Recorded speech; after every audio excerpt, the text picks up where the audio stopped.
안녕하세요. 건강하고 풍요로운 삶을 만들어가는 희망나무 TV입니다. 이번 주 토요일이 정월 대보름인데요.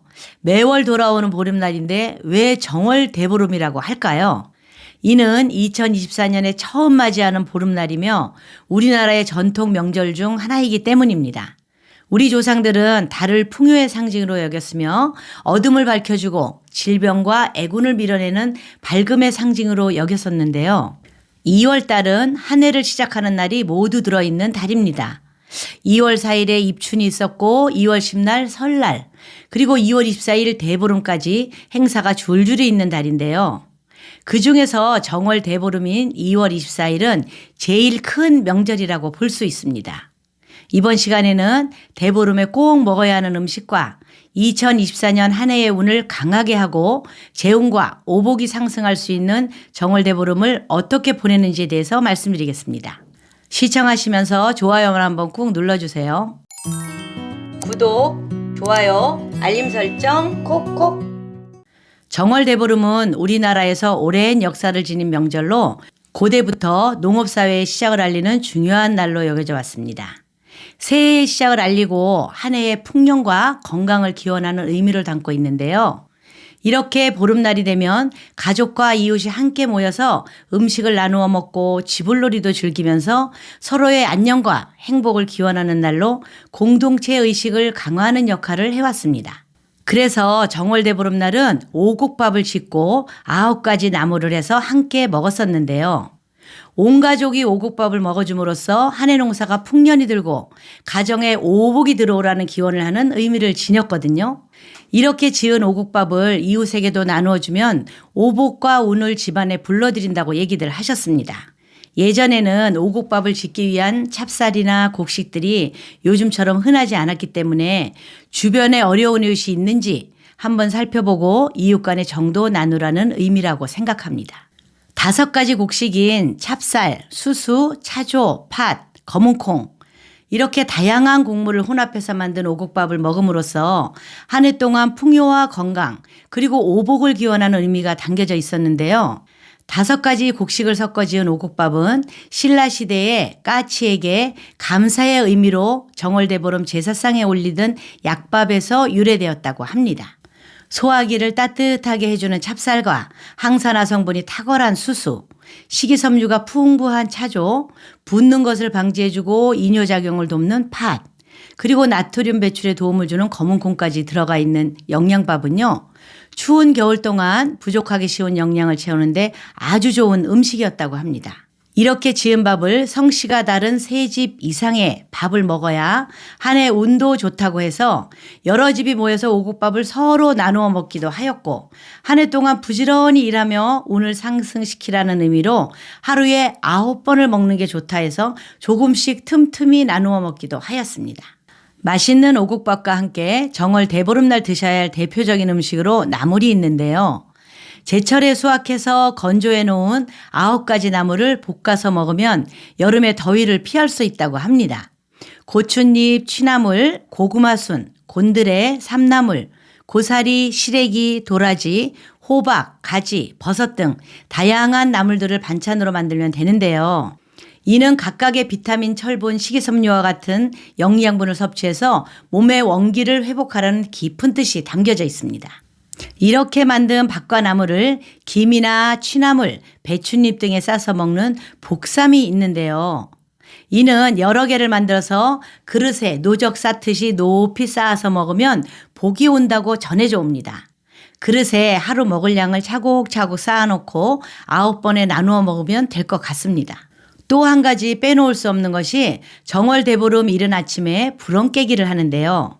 견과류는 호두나 자, 땅콩 등을 준비하셔서 하루 전날 물에 깨끗이 씻어두었다가 아침에 깨물어주면 됩니다. 첫 번째 깨문 것은 한 번만 깨물어서 삼키지 마시고 뱉어서 올 한 해 무사태평하고 부스럼 나지 않게 해주세요 하고 마당이나 지붕에 던져버리고요. 2번째 것부터 껍질을 깐 후에 드시면 되는데 이는 애군을 쫓고 건강을 기원하는 행위로서 한 해 동안 불치병을 예방하고 치아가 강해지기를 바라는 의미입니다.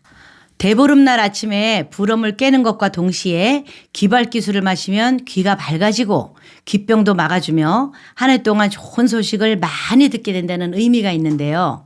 술을 마시면서 귀도 밝아지고 눈도 밝아져라 하고 마시는 겁니다.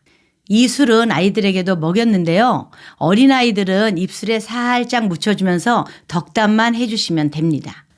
귀발기 술은 작년에 추수한 쌀로 빚어서 만든 술을 마시곤 했는데 요즘은 집에서 술을 빚기는 힘들잖아요. 그렇기 때문에 청주를 마시면 됩니다.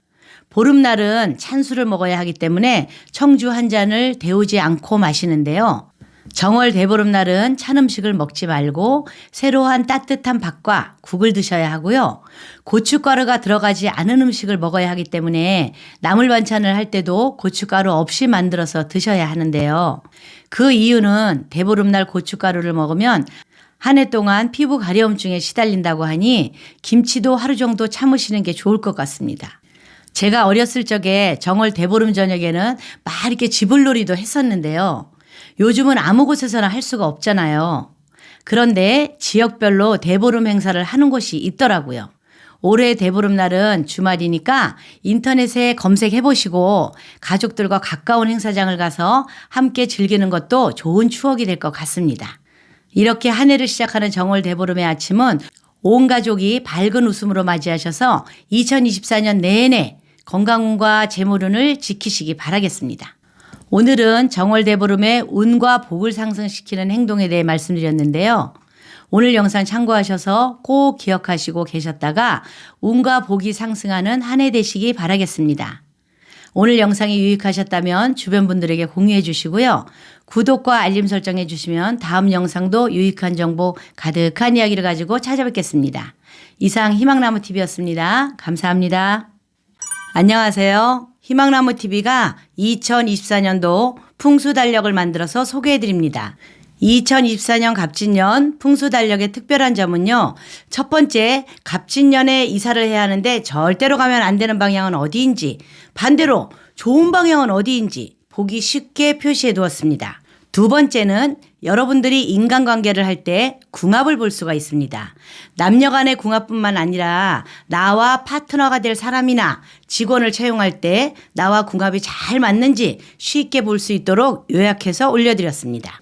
세 번째, 내가 중요한 행사를 앞두고 날을 정해야 할 때 사업상 중요한 미팅이 있거나 병원 수술 날짜, 자격증 시험 접수일자 등등 나에게 좋은 기운을 주는 날과 나쁜 기운이 있는 날짜를 나이별로 보기 쉽게 표시해서 일침표를 올려드렸습니다. 네 번째, 우리가 이사를 하게 되면 어떤 날 가야 하는지, 사업장을 운영하시는 분은 부자 되는 날, 승진이나 수험생이 있는 집은 공분이 있는 날, 나이 드신 분이나 몸이 불편한 분이 계시는 집은 평안함을 주는 날, 이렇게 날을 가려서 이사할 수 있게 그림으로 보기 편하게 올려드렸습니다. 그 밖에도 우리 집이나 사업장을 어떤 방향으로 배치를 하면 재물운이 들어오는 방향이 되는지, 그리고 나를 개운시켜주는 색상은 어떤 게 있는지, 여러분들이 절대 머리 두면 안 되는 방향은 어떻게 보면 되는지, 이렇게 구독자님들이 보시기 편하게 표로 정리해서 달력을 만들었습니다. 2024년은 갑진년 푸른 용으로 힘찬 청룡의 해가 시작되는데요. 이렇게 힘있는 2024년을 잘 맞이하셔서 온 가족이 화목하고 풍요롭고 건강한 한 해를 시작하기 바라겠습니다. 감사합니다.